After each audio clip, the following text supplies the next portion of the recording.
আচ্ছা ভাবি, শুনলাম আপনি নাকি আপনার হাজবেন্ডের মাইরে ফেলাইছেন। মারবো না তাই চুম্মা দেবো? শালা আমার এক ফোঁটাও ভালোবাসতো না। এক মিনিট, তা আপনি কি করে বুঝলেন যে আপনার এসে ভালোবাসে নাই? আরে ভাই, বিয়ের পরে এই পর্যন্ত যতবার হাতে মেহেন্দি লাগাইছি একবারও লাল হয়। আজকে টুম্পা ভাবিরে যা লাগতেছিল না, সেই জানো আজকাল তোমাকে একদম সহ্য করতে পারি না। সহ্যই যখন করতে পারো না, তা আল্লাহর রাস্তা ছাইরে দাও না কেন আমারে? এত কষ্ট করে গাধা পিটাই মানুষ করছি কি আরেকজনকে দেওয়ার জন্য?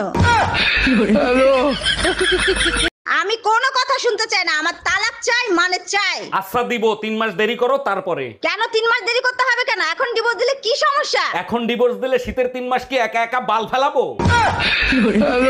এই যে ভাইয়া, এদিকে একটু শোনেন। জি আপু বলেন। সব সময় দেখি পার্কে এসে দৌড়ান, অন্যান্য ব্যায়াম করেন না কেন? আমি যে বিজনেস করি তাতে শুধু দৌড়টাই কাজে লাগে, অন্য কিছু কাজে লাগে না। ও আচ্ছা, তা আপনি কিসের বিজনেস করেন? চুরির সাথে সাথে ছিনতাইও করি।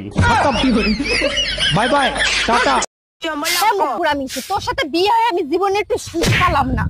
মুখে সামাল দিয়ে কথা কা, সুখ পালি না সেটা আবার কি কথা? সিলেক্ট স্কুলে পড়াইছিস আরাকখান পেটে, এইগুলো ভালোবাসা না তা কি? এইগুলো কি তুই নেটেতে ডাউনলোড করে আসিস?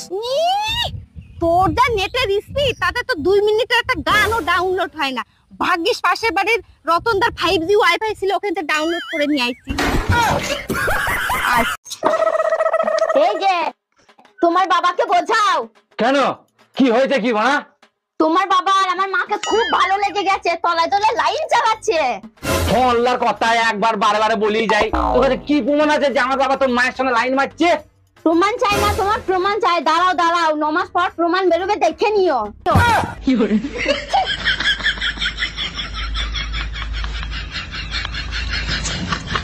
আরে ভাবি, আজকে তো আপনার পুরাই আগুন লাগতেছে, মন চায় ওই আগুনে জ্বলে পুড়ে ছাই হয়ে যায়। তাইলে এক কাজ করেন, একবার সামনে থেকে করেন, একবার পিছন থেকে করেন। এগুলো কি বলেন ভাবি? আমার বুঝি লজ্জা লাগে না? মোবাইল দিয়ে ভিডিও করবেন, তাতে লজ্জার কি আছে? আমার সাথে কিছু হইলে ঘটকরে গালি দাও। ঘটক কি তোমার মাথায় কামড় দিছে? গালি দেবো না তাই চুম্মা দেবো? ওই ঘটক শালাই তো তোরে আমার গলায় ঝুলাইছে। পাশের বাড়ির ভাই ভাবি তারা তো কখনো গালি দেয় না, তুমি গালি দাও কেন? পাশের বাড়ির ভাই ভাবি লাভ ম্যারেজ করছে, তারা তো নিজেরে নিজে গালি দেয়।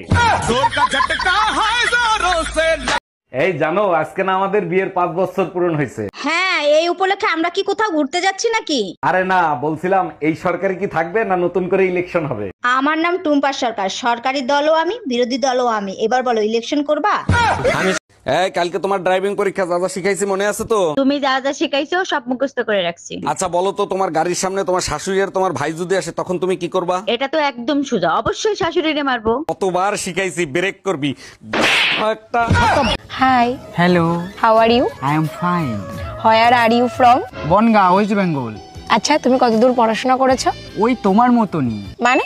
ওই কিছুদূর ইংলিশ বলার পরে বাংলায় চলে আসে।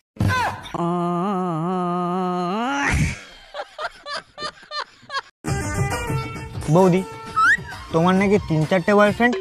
কি বলতো ভাই, জিনিসপত্রের যা দাম, তোর দাদার উপরে বেশি চাপ দিতে পারছি না। ও, আপনাকে আমার ভালো লাগে। এখন তো ভালো লাগবেই, শীত চলে আইছে না? শীতকালে বন্ধুরে তুই আমার গায়ের কথা। থাম, একটা কথা ভালো করে মাথায় ঢুকাই রাখবি, শীতকালে গোসল না করলে আমার ধারে কাছে আসতে পারবি না। কোথায় যাচ্ছ ঠাকুরপো? চলে এসো না, একটু গল্প করি। না গল্প করবে না, ঘরে গাল দিচ্ছ। ও আমার বোন এসেছিল, গল্প করবে বলে। কোথায় কোথায়? তোমার কাজ আছে যে? কাজ তো সারা জীবন হবে।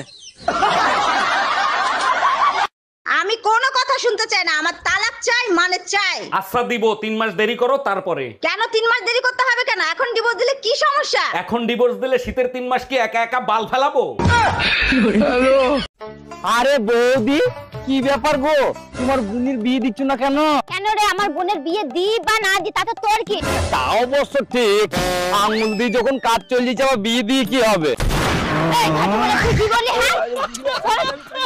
ভাবি, আমার সোনা বউকে খুঁজে পাচ্ছি না, সে কি আপনাদের বাসায়? মন থেকে বলছি ভাই, আপনার মতো স্বামী যেন প্রতিটা মেয়ের ভাগ্যে জোটে। নিশ্চয়ই আল্লাহ আপনার দোয়া কবুল করবে। আরে ভাই, আপনার বউ তো 6 মাস আগে মারা গেছে, প্রতিদিন কেন জিজ্ঞেস করেন? বারবার শুনলে কলিজাটা জুড়াইয়া যায়। আমি কোনো কথা শুনতে চাই না, আমার তালাক চাই, মানে চাই। আচ্ছা দিব, 3 মাস দেরি করো তারপরে। কেন 3 মাস দেরি করতে হবে কেন? এখন ডিভোর্স দিলে কি সমস্যা? এখন ডিভোর্স দিলে শীতের 3 মাস কি একা একা বাল ফেলাবো? টুম্পা, শীতের সিজন আসছে, পিঠা বানায় খাওয়াবা না? অবশ্যই খাবো, চালের গুঁড়া কিনে নিয়ে আইসো। জানো, আমাদের নানি দাদিরা ঢেকিতে চাল কুটে পিঠা বানাতো, তুমি পারো না? তোমার নানি দাদির থেকে ভালো কুটতে পারি। আরে তাই নাকি? তাহলে কুটে দেখাও। পরে তো আবার বলবা পুরুষ নির্যাতন করি।